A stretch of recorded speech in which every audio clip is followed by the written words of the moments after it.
To be able to identify the center and radius of this circle here, we first need to write its equation in standard form. Okay, so standard form requires that it looks something like this. Okay, x minus h squared plus y minus k squared equals r squared. So what we're going to have to do is actually known as completing the square. So first of all, let's get all of our y terms and our x terms over here on the left. So I need to add 4y to both sides, so that'll give me y squared plus x squared minus 8x plus 4y equals negative 17. Now let's get our x's together and put them first, and our y's together and put them second. So x squared minus 8x plus y squared plus 4y equals negative 17. Okay, so what I'm going to have to do is called completing the square, because I need this to look like a perfect square here. Okay, and right now I would need a constant term here for this to happen.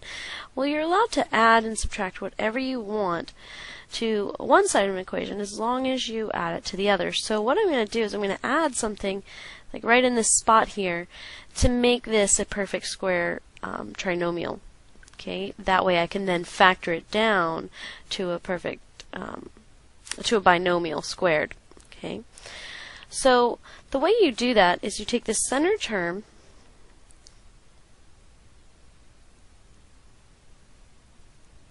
the constant on the center term, divide it by 2, and then square it. Okay, you just add that in. I'm going to do this here too. I want to make this piece here a perfect square trinomial. So all I need to do is take that center term, divide it by 2, and square it. But since I added it, notice this is just 16 and this is just 4. But since I added 16 and 4 to the left hand side, I also need to add it,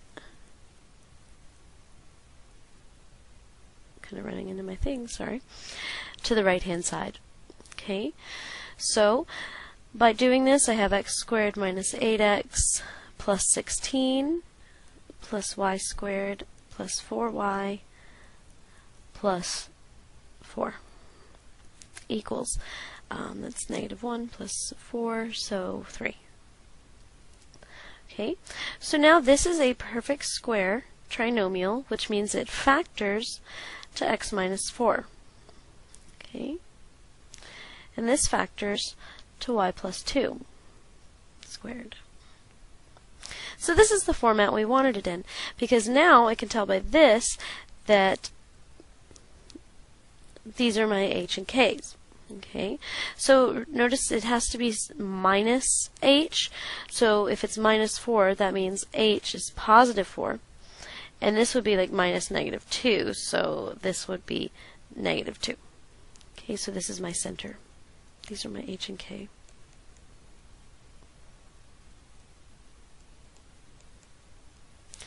Also, 3 is equal to my radius squared, so that means the square root of 3 is equal to the radius. So these are the two things that we need to be able to sketch the graph.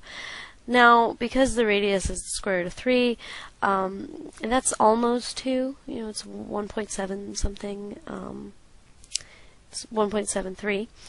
So, to be able to sketch this, you know, it's going to be kind of sketchy. We're not going to be able to do it too well. We're just going to have to kind of estimate how big our radius is when we sketch this. But we can do 4, negative 2. Okay. And then, so I'm going to just do like here, oops, sorry, right here. Remember I said it was almost 2, so, or you can think of like 1 3/4, and then just draw a circle.